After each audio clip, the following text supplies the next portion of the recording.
We have seen it from the side of the executive, we saw it from the judiciary, we saw it from the legislative arm. Now you as leaders, is there a good political will to fight this vice?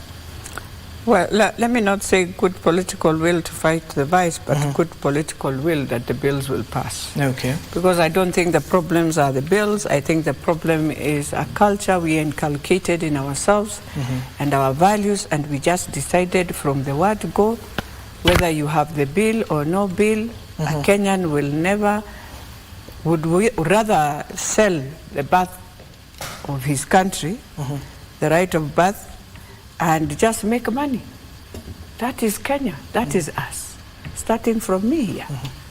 And until you look at that face in the mirror and you tell yourself, I want to change the small space I have been given to be a better space, then we will be talking, we will do the bills, we will do the acts, we'll do everything, but we will remain with the same culture that is in with us.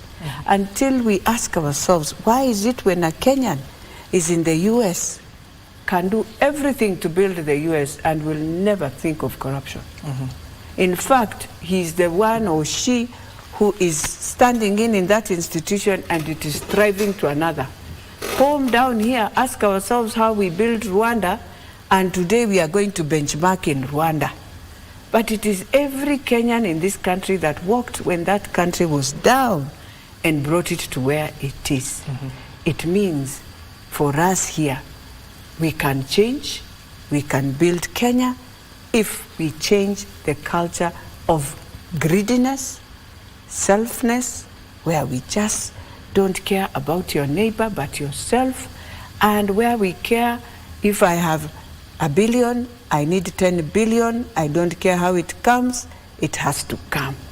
That when you walk into an office, before you sell, you even sell the idea, it can be a good idea, the first thing they ask when the idea is good is what is in it for me. And so a person just the other day, Uganda is closing AGOA, came here, looked, could not get how to enter, has taken everything to Ethiopia, where also there are crises, and left the country he would have done. Why? Because he could not find, because everyone wants what is in it for me. And I'm telling you, if there's something we pray in the mosque, in our churches, is to pray for Kenyan, this mindset that has demonized our country, that is putting our country into a place where even our own children, I think, wonder, because even when I am driving, they wonder, did you just do that, Mom? Yeah, because they are wondering, but they see.